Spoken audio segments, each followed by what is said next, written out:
जय श्री राम आप सभी को। आज हम बात करेंगे योग के बारे में कि योग क्या है, योग का हमारे जीवन में उपयोग क्या है और योग का अर्थ क्या है। योग का अर्थ है कि जब हमारा शरीर और हमारा मन एक जगह हो, जिस कार्य को हम करें उसमें हम योगमय हो जाएं। इसका मतलब है शरीर और मन एक जगह हो।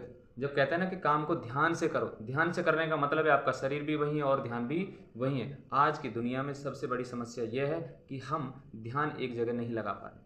जिस कार्य को करते हैं उस कार्य पे ध्यान नहीं रहे, ऐसी आज स्थिति हो चुकी है। अगर हम ऑफिस में हैं तो हमारा ध्यान घर पे है, अगर हम घर पे हैं तो हमारा ध्यान ऑफिस में या हमारे व्यापार में या हमारे क्लाइंट के ऊपर है। कहीं ना कहीं हमारा ध्यान हमारे जहाँ पे होने हैं हम वहाँ से कहीं दूर है, और जहाँ पे हम जो कार्य कर रहे हैं वहीं पे हमारा ध्यान है, वहीं पे हमारा मन है, तो इसको हम योग कहेंगे। जैसे मैं खाना खा रहा हूँ तो मेरा ध्यान यहीं पे है, खाने पे ही है। कि पता लगे कि मैं खाना खा रहा हूँ तो मेरा ध्यान कहीं और चला गया, मेरा ध्यान बाजार में या फिर अपने ऑफिस में या फिर अपने व्यापार में चला गया। तो ये क्या है, ये योग की स्थिति नहीं है। योग का मतलब है जुड़ना, शरीर और मन का एक साथ जुड़ना। अब भगवत गीता में भगवान श्री कृष्ण ने 3 मार्ग बताए हैं योग के: कर्म योग, ज्ञान योग और भक्ति योग। इन तीनों से क्या होगा? इन तीनों से अपने आत्म साक्षात्कार होगा और मुक्ति की प्राप्ति के लिए 3 मार्ग बताए हैं।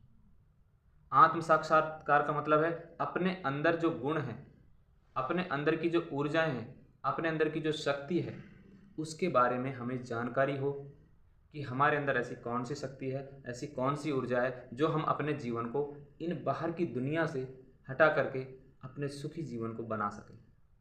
मोक्ष, मोक्ष मतलब मुक्ति। मुक्ति का मतलब है जो हम कार्य करें वो कार्य हमारा बंधन ना बने, वो कार्य से हम मुक्त हो जाएं। अगर धन कमाएं तो धन हमारा बंधन ना बने, किसी की सेवा करें तो सेवा हमारा बंधन ना बने।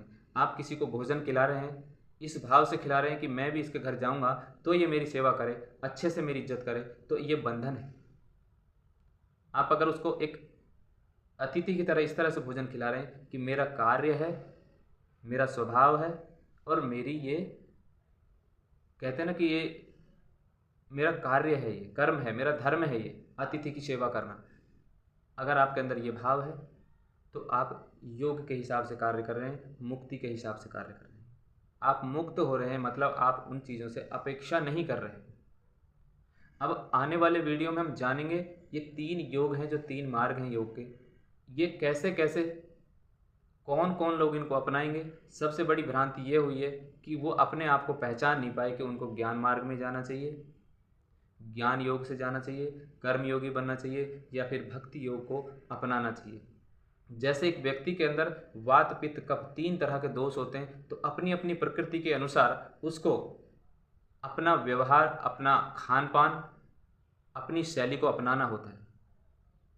अगर किसी का कफ प्रवृत्ति है और किसी की पित्त प्रवृत्ति है, तो दोनों का जो दिनचर्या है, दोनों की जो खाने के तरीका है, जो भोजन है, वो अलग अलग टाइप से वो लेते हैं। लेकिन क्या करते हैं, जिसकी पित्त प्रवृत्ति है वो मान लो छाछ का ज़्यादा सेवन करता है, तो उसके अंदर छाछ बहुत अच्छे से वर्क करती है, उसके डाइजेशन सिस्टम को अच्छा कर देती है। अब वो व्यक्ति सबको बताएगा कि आपको छाछ का यूज करना चाहिए और छाछ आपको भोजन के साथ लेना ही चाहिए, ये स्वास्थ्य के लिए अच्छी है। लेकिन जो कफ प्रवृत्ति का व्यक्ति है वो अगर शाम को छाछ खाएगा तो वो बीमार हो जाएगा, क्योंकि उसकी प्रवृत्ति नहीं है, उसकी प्रवृत्ति कफ वाली प्रवृत्ति है, उसकी शांत प्रवृत्ति है, ठंडक प्रवृत्ति है बॉडी में।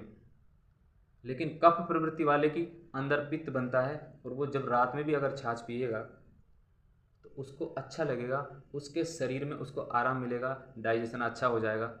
लेकिन कफ वाले के लिए ये ठीक नहीं है। ऐसे ही हमें समझना है कि हमें कौन सा मार्ग उचित लगता है, कौन सा मार्ग हमारे लिए उपयुक्त है, ज्ञान मार्ग या भक्ति का मार्ग या फिर कर्म का मार्ग।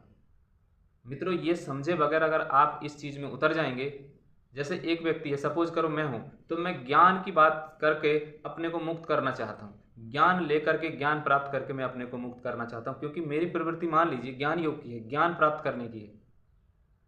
तो अगर कोई मुझे फॉलो करे, मेरी बातों को फॉलो करे, मेरे आचरणों को फॉलो करे, कौन? भक्ति योग वाला व्यक्ति, तो वो सफल नहीं होगा।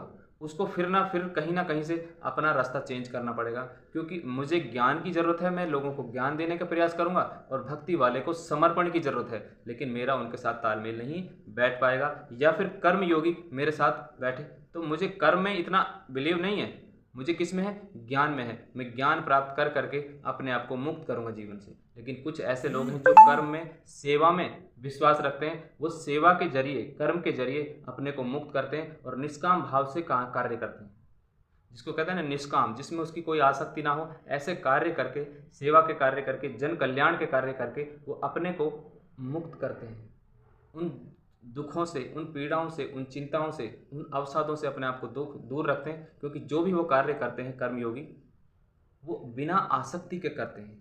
आसक्ति हमें बीमार करती है, हमें चिंतित करती है, हमें परेशान करती है, हमें इस संसार से ज़बरदस्ती जोड़ने का प्रयास करती है। तो ये प्रयास करेंगे कि हम अगले एपिसोड में, अगले वीडियो में, कि हम अपने आप को कैसे पहचानें, कि हम कौन से मार्ग का इस्तेमाल करके, कौन से मार्ग का अनुसरण करके अपनी साधना की यात्रा को आगे बढ़ाएं। इस वीडियो में इतना ही। बहुत बहुत धन्यवाद।